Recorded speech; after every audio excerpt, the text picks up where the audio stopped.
Hello, and this is Luke with Unit 28P5 to create an interactive website to meet a client need. And this is my website right here. It's called the Top 10 Den. This is the home page, the first page. As you can see here, the header, Top 10 Den header 1 right there with a sort of catchy slogan added onto it.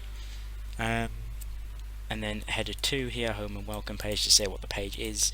And then to the left over here is the navigation bar. As you can see here, I say what the navigation bar is and all of the different pages I have on the website. And here I've put the buttons for the interactive part, where you can change the text size more for visually impaired people, just to see the text a little bit clearer. And I've added a second button as well, which decreases it in case in case you want to decrease it. And I've also added a little bit of CSS with sort of the way that the buttons are hovering. Like I've changed the color when you hover over it to know that you are on it, to know that you are on the button. And of course here is some text just in the section part here with some images, just to give the website a little bit more content to it.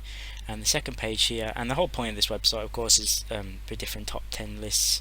And the first one here, the top 10 PC games here, as you can see, the difference here on this web page is that the navigation bar is actually centered, just to make it a little bit more sort of different on each web page. And it's exactly the same here, to change the text size here and to reset it right there. And you just scroll down, it's got the website, each different number title with a picture of the picture of what it is. So for this one it's a game, obviously, with the link to like more detail on it, which is a external link which works. I'll just show you here for this one.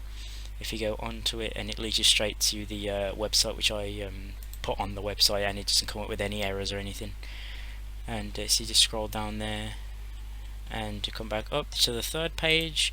All these normal lists are exactly the same. As you can see, the links are working as well on here.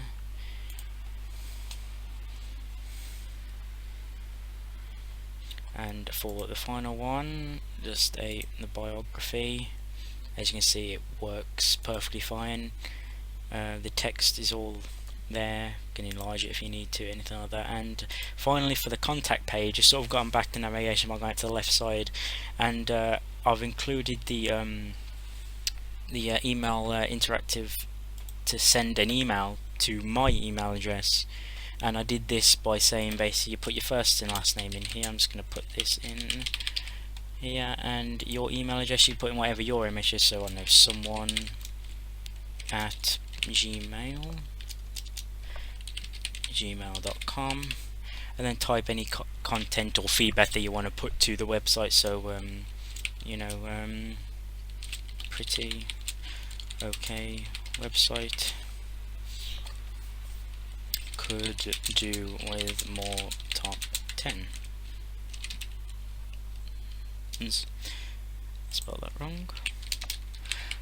Yeah, so you just put that, and then it sends, and then it automatically sends this message that I put in here, or anything that you put, to my email address, and then I can check it and then reply to you back, and that's how that works. So yeah, that's my P5 for my interactive website.